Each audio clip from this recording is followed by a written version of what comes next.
when you start listening to it. It's a great show. But now, You know what else is a great show? The panel that's about to happen right here.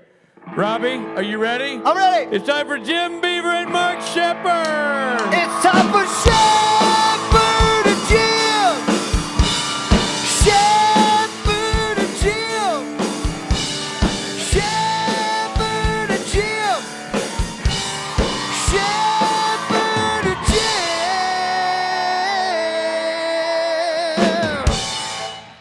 Woo! Like that bit. New song. Why are you so low down on the ground? New song idea. Oh. Did you just make that up right now? Yeah. Cool. It's time for Hey, Rob. Sheppard Jim. Hello, Mark. Hello, Mr. Sheppard. Hey, Billy. Hey, Shep. What happened? Somebody died and was beheaded. Who? I don't know. You seen someone walking around with a headless guy? They got hella thick thighs. Thick thighs. Thick thighs, they call them. Thick thighs. It's too short for anybody on the show except Yeah. you. That's true. What boots are you wearing again? God's sakes. The disrespect. Well earned. Hey, guys. Welcome to the Rick and Morty show. Hello, widgets.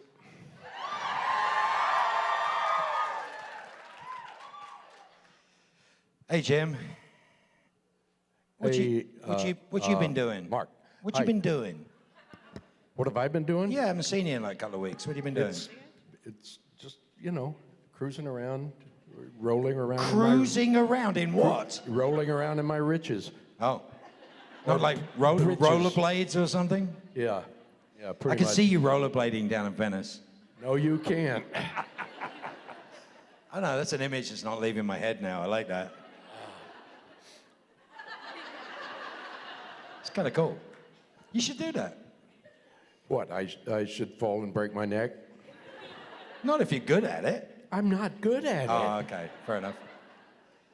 You know, the way you're not good at acting. Ah, true.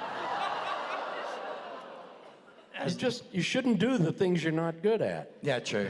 Too late. What the hell do you want? Hello, my name's Addie, and I was wondering if you guys could pick any way that your character died, other than the multiple original ways that they died. How would your Are character... you dead? Depends on which season. But how would they go out? Like, which way would your character want to die, or how would Of you a want them to stroke die? in bed. Hold on a second. Can you define the word stroke? I'll leave it up to your filthy imagination. Okay. Oh, you want an answer? I'll give you an answer. Write your own fan fiction. I do! Next. I Hi, my question's for Mark specifically. Back Ooh. yeah, sorry. Starting early now. I got into Supernatural just in the last few years, and when I first pulled it up, my first thing was, hey, that's the guy from Doctor Who. Because I watched Doctor Who religiously as a kid, and you're only in a few episodes, but as an 8-year-old, for some reason I loved your character. In what? Doctor Who. I'm only in 2 episodes. Yeah, loved them as a kid, but for some reason you stuck with me, so when I started watching Supernatural, it was like, hey, that's the guy from Doctor Who. Hey, can you shut up back there, please? We're trying to work. We can hear you. So I guess my question just is, what was that like, or any kind of Doctor Who story you have, because I just grew up on that show. Well, Who's a very special thing if you're from any part. Who is? Who? Yeah, exactly. I don't know, we're going to go and Abbott and Costello now. I don't know. What's on second? I don't know. Is on third base, right? The thing about it is, if you grow up over there, Who is a big deal. It's always been a big deal because it's been on for 60 years or whatever. So it's a crazy show. You were on it from the beginning? Yes. You're calling me old? You have underwear older than me. Yeah. I get to say that to my kids. Literally, I have T-shirts and underwear older than you. But The Who thing was just fabulous. It was a weird circumstance in the middle of a season in 2009, I think. We were in the middle of a season. And when you're shooting television, Jim knows this very well, when you're doing a 22-episode season, when you get to episode 12 or so, you're in the mid-season, and you've actually caught up with broadcast. So you start filming early, and you've got 3 or 4 in the bank before something goes out to air. Maybe 6 in the bank before you go to air. But by the time you get to episode 12, you're going to be broadcasting that episode like a couple of weeks later, and it becomes a very difficult writing problem and a very difficult production problem. And so I refused to sign as a series regular for about 5 years. And I'd agreed to do the episode 12 of that season. And I get a phone call saying, do you want to play basically James Bond in 1969 Doctor Who? And I'm like, oh God, yeah. So I called Jim Michaels, and I said to Jim, I said, I want to go do this. He goes, dude, I can't. I need you for these days. Because the episode flips. It's turned over right away. It's a very small amount of special effects. It's a very small amount of stuff going on. And it's a fast turnover to be the mid-season finale. It's the last possible episode. And then we'd get a 3-month break and continue into the, getting some more in the bank and then putting them out. So that was the logistics. And so I had to call them and say, I can't do it, which was a miserable, miserable thing. And I was really pissed off because it was something I'd always wanted to do. And I love Matt Smith, and I love that whole new recreated era. And that at that point, the last 5 years had been rather good. Chris Eccleston and the rest. But they let me do it. they did? Yeah, I played that part. What did you play? Oh, no, I did do it. Wait for the end of the story, Jim. I'll catch up. So I then get a phone call from the producer of Who, and he goes like, what are you doing now? And I mean, what do you mean now? He said, like, today. And it was like Friday. I was like, nothing. Why? Because the episode didn't shoot for another week or so.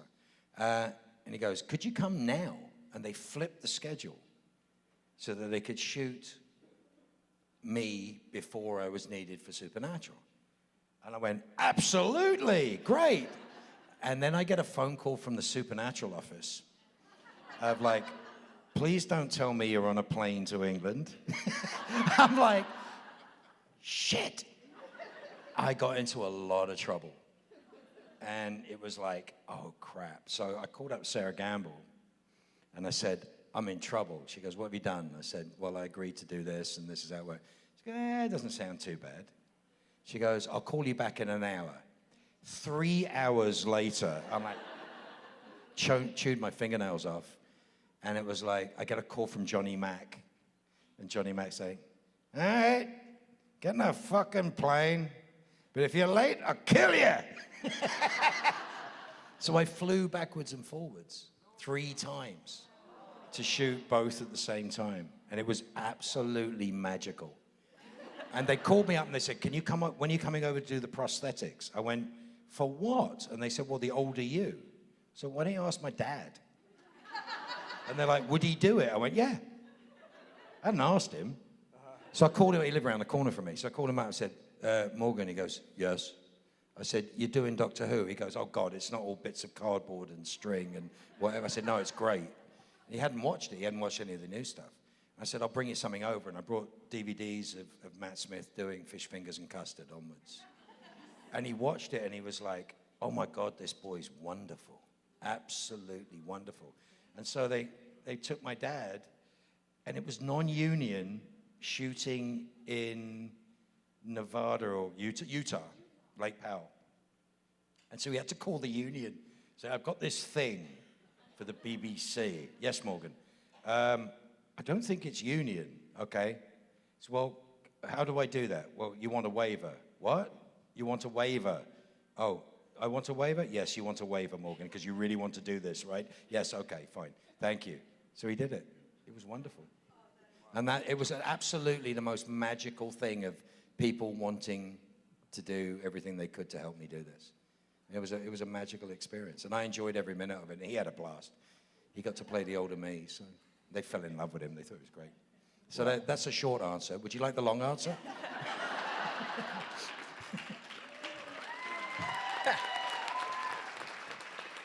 Hi. Better be for Jim. Hi. First of all, thank you for making me happy, sad, angry, and everything else. Whatever. Of all the monsters or creatures in Supernatural, have you ever experienced any of them in real life? I have.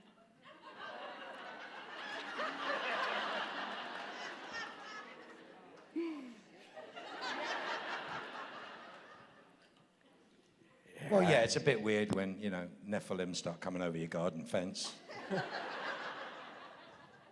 Because I saw La Llorona twice in my life. Oh, yeah. I lived half a mile from the Rio Grande, and I saw her. There's some interesting things running up and down that little alleyway over there. Yeah. Wow. Cool. It wasn't much of a question, though, really, was it? It was more of a statement.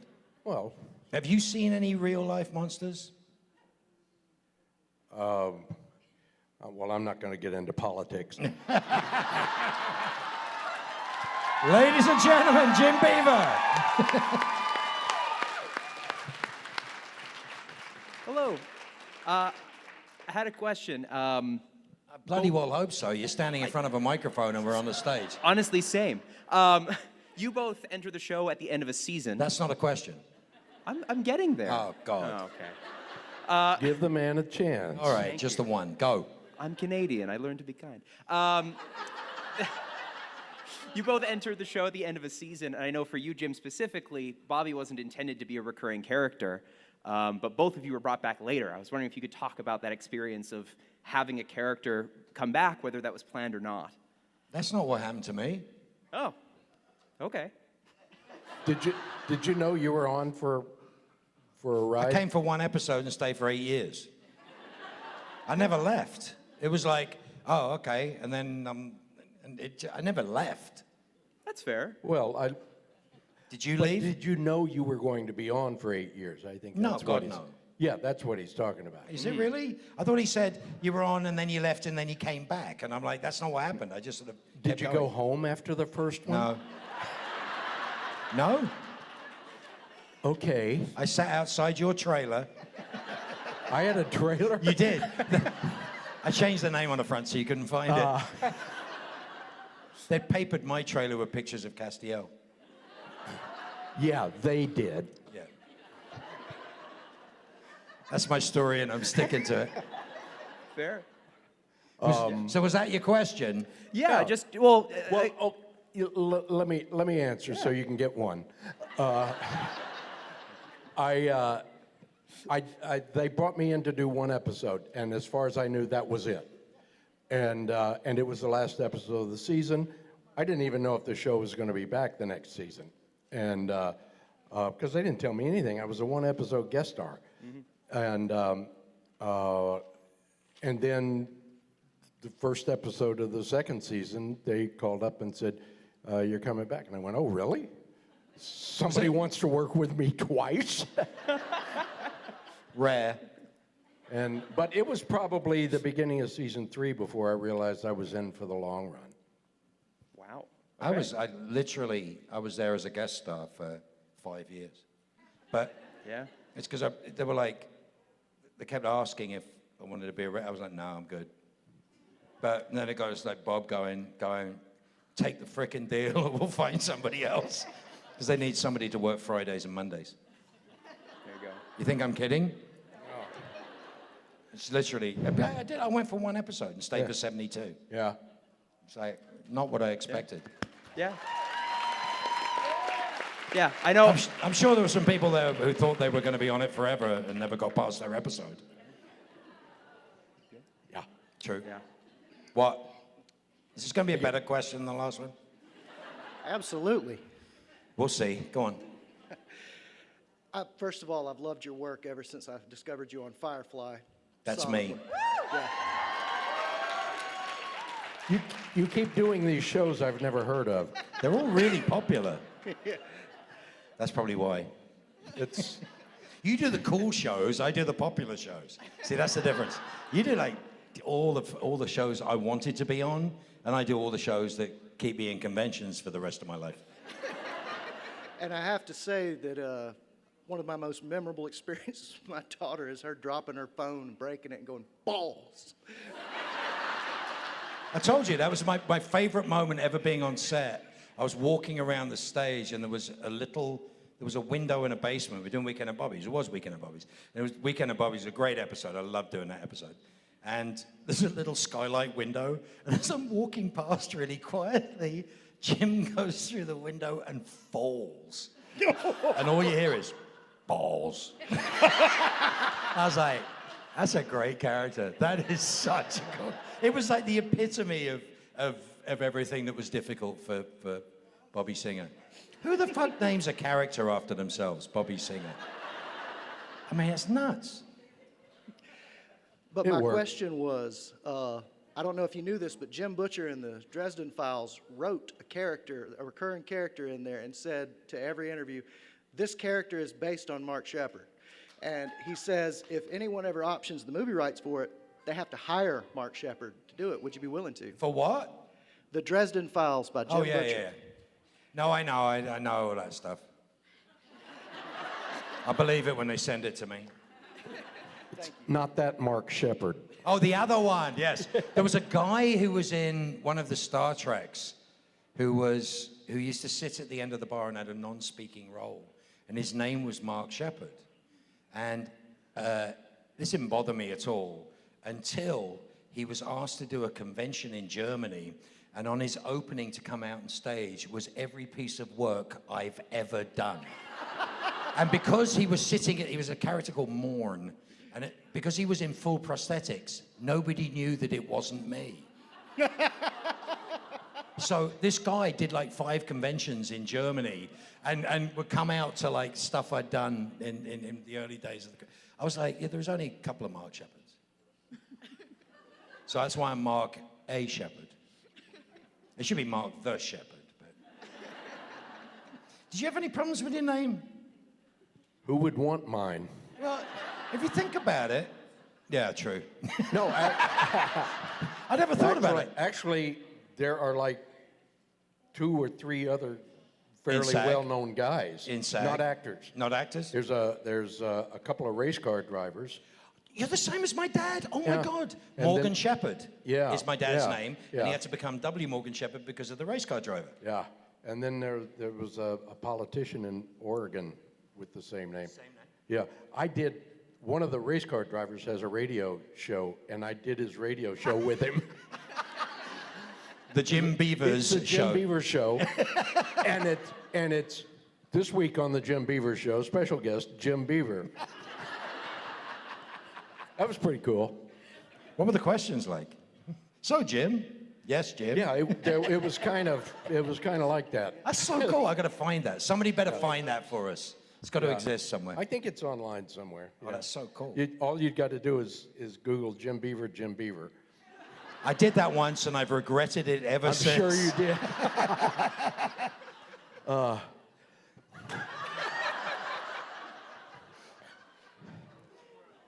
Hello. Hi. Follow that. Hi, my name's Jim Beaver. No. No, my name is Megan. Oh. Sorry to disappoint. If you, as a person, had to get killed by one of the creatures... If you, as a person... Yes, not your character. You as a person. Pretend you are one. Do your best. If you had to get killed by one of the creatures, what would you prefer? Do you remember those hot models in in the Trickster's first episode? That's... Oh, death, where is thy sting? It's the first time I saw Spate come onto set with the mustache and the thing, and I was like, I know Richard Spate.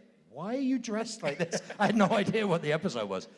I tell you, they brought a girl in to play. I was supposed to be in Paris doing Human Blood, and I was in this hotel room, and the boys come and get me out of the Human Blood thing, and I'm crying watching old movies, and And they brought this girl in this absolutely stunning Maxim top, like 50, whatever, lingerie model.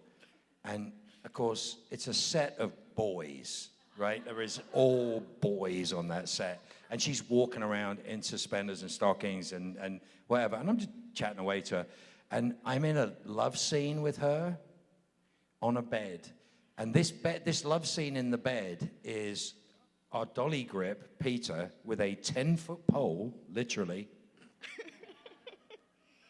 leveraging the bed, and 26 other guys bumping and moving. It is the unsexiest moment of my entire life. I'm going, wow, it takes a village. I just remember this. I was like, and this girl, she was gorgeous. She was really nice. And she was just really happy that I wasn't some sort of predatory arsehole, you know. To her knowledge. No, I'm not. But it was like, it was such a weird thing because she's in lingerie and a whole bunch of guys and she's like, are they going to, and it's supernatural. So everyone's like, yeah, it's Wednesday. Somebody's walking around naked or whatever. But it was just like, I just realized going, wow, filming a sex scene that requires grips and electric to be working the bed. Welcome to my world. Is this what I have to look forward to? I don't know, a little help every now and then is not that bad, is it? Good for the imagination. Okay, follow that. Sorry, how old are you? I'm 12. Oh, But it's okay, I've heard worse. I've heard worse.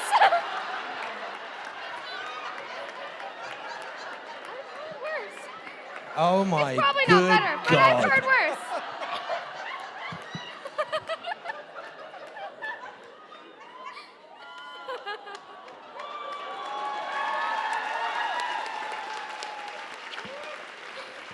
Okay. Oh, trauma counseling 101. Okay. I'm going to be paying for this one for the next 10 years. How can we help you? I have a Donald dying Trump over joke here. that I am not going to use. Hello, Someone Donald. better What's bring up? me back to life. What can we do for you? Okay, so my question's kind of a two-parter. One part's for one person, the other part's for the other, blah, blah. That adds up. So I was gonna ask, like, it can be either whether it's like the real people or like your characters, but basically for Mark, like a friendship relationship with Demon Dean, or like even just Jensen, and then for Jim with Jensen and Jared as like any friendship relationship, or like friends. I just have to clarify that That's because I okay. know people's minds. I know what you're not talking about. Yeah, either with The elephant in the room. Sam and Dean or Jared and Jensen, doesn't matter. Which do we prefer? Like your relationship with them. Yeah, what about Like the relationship? if you felt any like maybe father figure or whatever. Oh. I always feel like a father figure because I'm old. Plus I don't know. Jensen needs no management. No. Jensen doesn't need management. Jared, on the other hand, Jesus Christ almighty, that boy. I mean... For any of you old enough to remember the Baby Huey cartoons? Yes. But it's dangerous. It's like he's the most dangerous. I mean, he's got the most ridiculous amount of upper body strength of any human being I know, and there's stick legs. That's why we call him Moose. So no matter how much he works out, he's still got stick legs. He chases me around the room when I say that usually. But I mean, the crap that he would do to Misha. They wouldn't do it to me. They wouldn't do it to you. I mean, he did some things, but like just Once. testing. But he wrote on the back of my car something about some part of some of the body's body. And I literally went over to him and I went, mate, if you scratch my paint, it's going to cost you $6,000. And he went, sorry. And that's it. That's the extent of playing with me that they did. Because we're adults and we'll sue. So, they are, all right, they are magnificent human beings. They are truly magnificent human beings for many, many reasons. Even Misha, don't tell him I said that. Guy builds schools and fucking hospitals. Let's be serious here for a second. But Jensen and Jared are magnificent human beings, and the one thing they do, as well as anybody I've ever worked with, is make a place to work that is brilliant, fast, funny, fun, hard work. All of those things rolled into one. So the humor's crazy, the playing is crazy, but the work is excellent. They come from solid families, they're solid family guys. They behave impeccably. The worse behaved somebody is in a situation, the better behaved they are. If somebody comes in and doesn't have the ability to do what they've been paid to do, which has happened over 300 plus episodes, they treat them like gold and carry them through. That is a rare, rare, rare trait, especially in young men running a series who are stars. And we've been doing this a long time. And we're brought in to do what we do, and we tolerate the behavior and the silliness and whatever, because they are truly excellent human beings. It's not a joke. There's many places I've been to work where there is not excellent human beings. Going to that set and playing with those people was a magnificent joy. It really was. That's why the gag reels are funny. It's because we're having fun and we're enjoying every minute of it. So the relationships that we have as people are wonderful. The relationships that developed in the stories, to me, some of the Demon Dean things should have run for a season. It would have been brilliant. Because I loved it. But there's Jensen getting up and singing, "I'm too sexy for my shirt." I'm literally blowing snot out of my nose, laughing how good that is. It comes from a quality and a want and a desire to make the best possible product for those who care.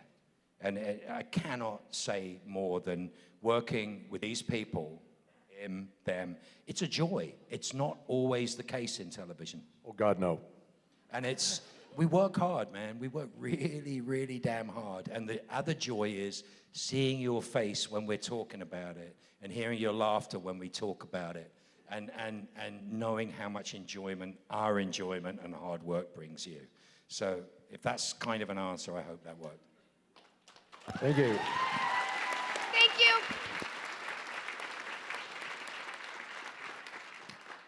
So my question is, Rich and Rob have their own podcast, and they have a really good rapport. I know that you guys aren't exactly the age to be the most technologically advanced, but we're...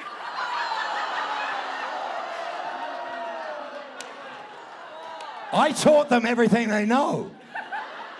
Do you know that my job when I wasn't working was to fix everybody's computer in Hollywood? Well, then it should be easy for you. Would you two ever... Sorry, I couldn't hear you. Sorry, what was that? Then it should be easy for you. Okay, what was that? Sorry, I couldn't hear you. Then it should You have to speak up. No. What's the question? Would you two ever consider doing a podcast, considering you have a really good rapport together as well? Sure. Sure, any old time. I've just had an idea for a season of The Walking Dead. The staggering We dead. should be the Talking Dead. We should do it. Let's do a podcast. Let's see what happens. Okay. All right, we're in. Thanks. Yeah. Bye. Thank you. Bye. Hello. Hi. So, first of all, I love both of you. You are amazing. Into the mic so they can hear you. I'm sorry. I'm nervous. It's my first time asking a question. I love you both. What, in your You're whole both- life? Yes, I'm very new to questions. That's remarkably arrogant. I mean, like, if you've gone your whole life without ever asking a question, that's got to be, like, really strange. Sorry, no pressure. Continue. Okay. So, I'm a very accident-prone person, and I hurt myself in all kinds of stupid ways. I want to know what the stupidest way you have had that has resulted in an injury. Like, I sneezed at work and hit my head on the desk and gave myself a mild concussion. Did you say balls when you...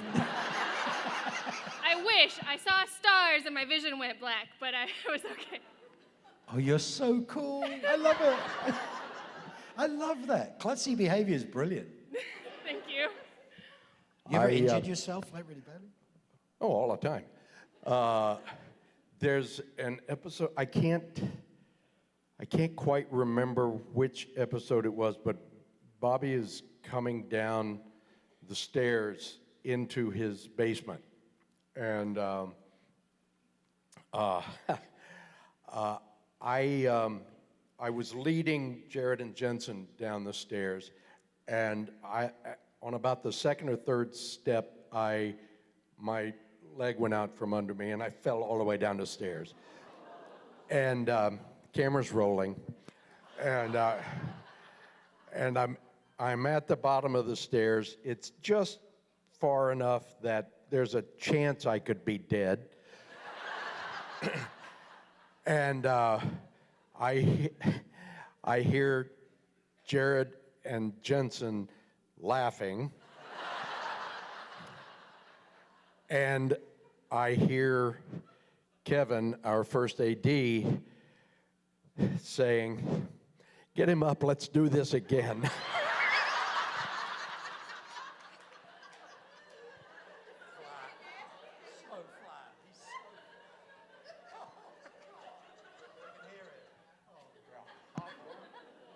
Yeah, that's the kind of deep respect I get on the set of that show. Ever happened to you?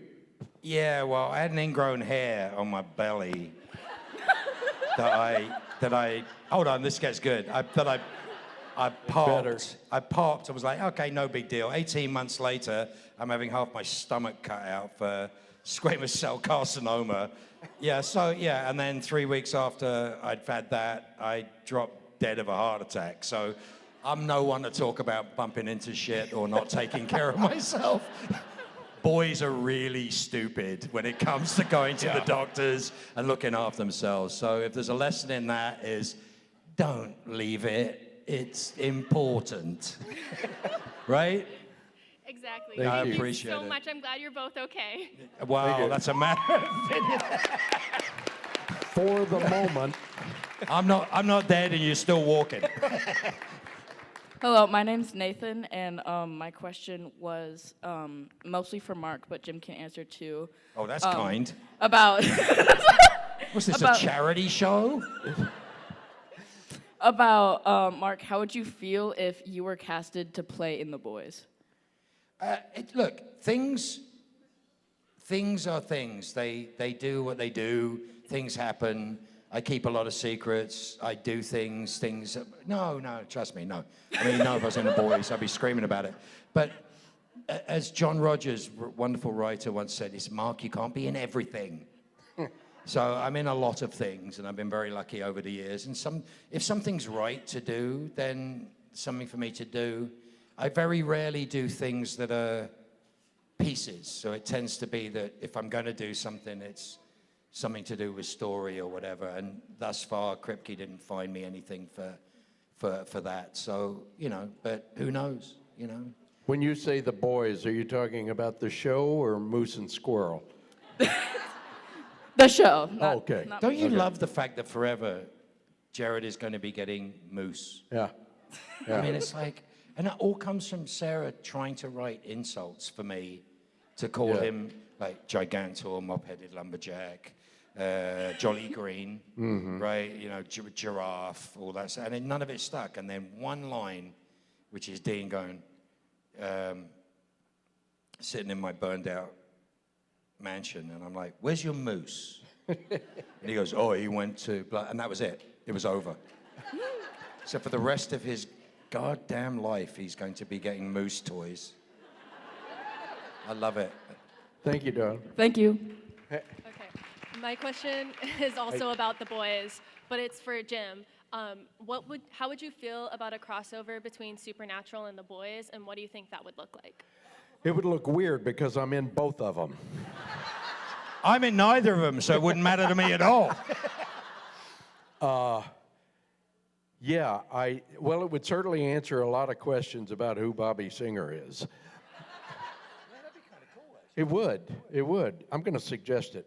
You will? Yeah. And I'm going to suggest you write your own bloody fan fiction! Thank you. Next. It's a thing. I actually have a T-shirt that somebody made with write your own fan fiction and next on the back. So, hey, darling. Oh, for God's sakes. Hello, my name is Ashley. Hey, Ashley. I wanted to just ask, I think Bobby is an important character for a lot of disabled people just because he later ends up in a wheelchair. And I think a lot of people are just very excited by that. And so my question is for the both of you, and it's if you had to choose a disability to give the main three characters, Castiel, Dean, God, and he's Sam. already severely mentally disabled. I mean, severely. The guy learned nothing in all those seasons. I mean, guy's a simpleton. Extra then, what would you pick? Extra? Good God, punishment enough. Certain amount of cruelty Yeah, going I on mean, wow, here. that's kind of mean. You gotta nerf the guy, come on. I don't know. It sounds like an asshole thing to say because whatever disabilities I happen to have as a person are not particularly visible. They're auditory. You can hear what an asshole I am. But that's the thing is that, I don't know, maybe I've struggled my whole life with the idea that looking for the positives in things or how to make things easier or better is way more important to me than illuminating the difficulties. Does that make sense? Yeah. There's a lot of power in empowerment as opposed to observation. Does that make sense as far as disability is concerned?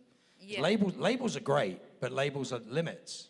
Labels are limits in that context. And I don't have physical disabilities that stop me from performing what people would say, normal activities, supposedly. But I have a lot of friends that have physical limitations that they don't seem to give a shit about.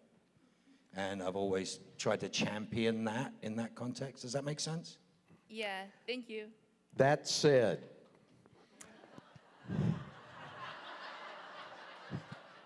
I mean, I was going to say don't get up, but that's just kind of... that said, I would probably love to turn Sam and Dean into little people. Wow. Wow. God, that'd be worse. Real life Legos. Wow. Look what you started. You're a troublemaker. I knew it when I first saw you. I'm really pleased that it's becoming more difficult to make people invisible than it used to be. Does that make sense? You're here. Yeah. That's the bit I'm happy about. Does that get it? Does that make sense to you in that way? Yeah, thank you. Thank you, Ashley. Yeah, thank you.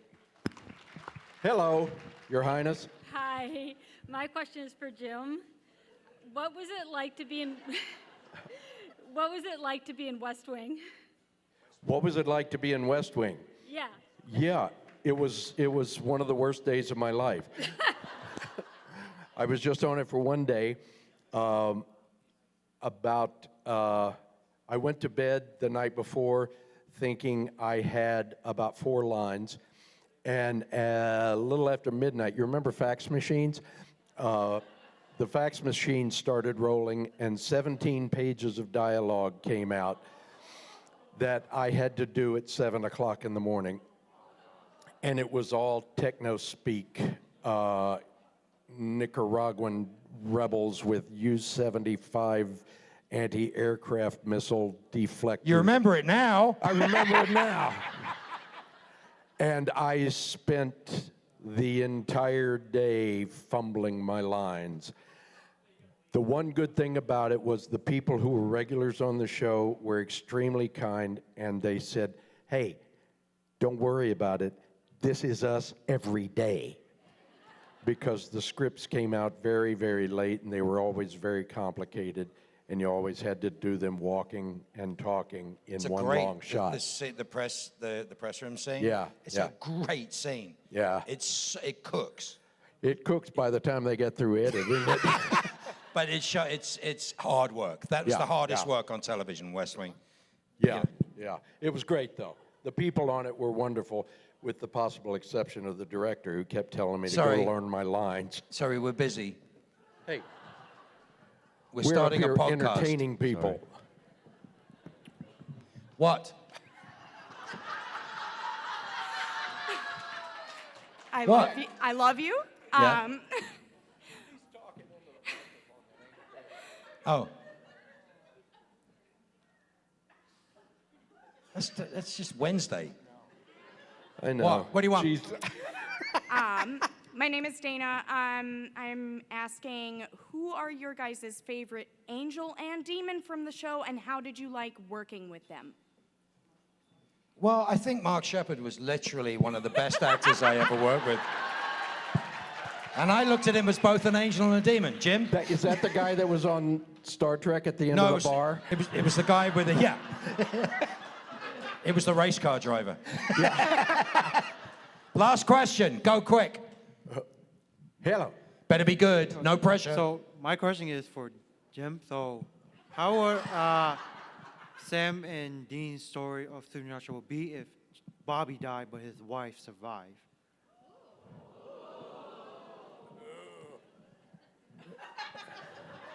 Wow. Okay, that's intriguing. Well, I can tell you that I wouldn't know anything about it because I wouldn't be there.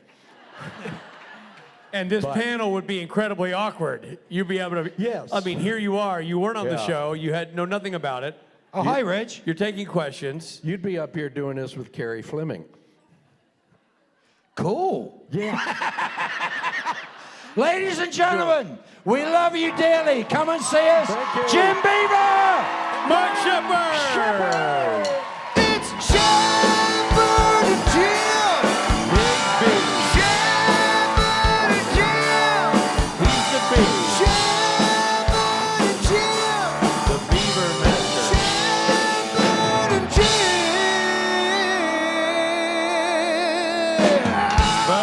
Jim. Boom. I'm really excited about this next guest.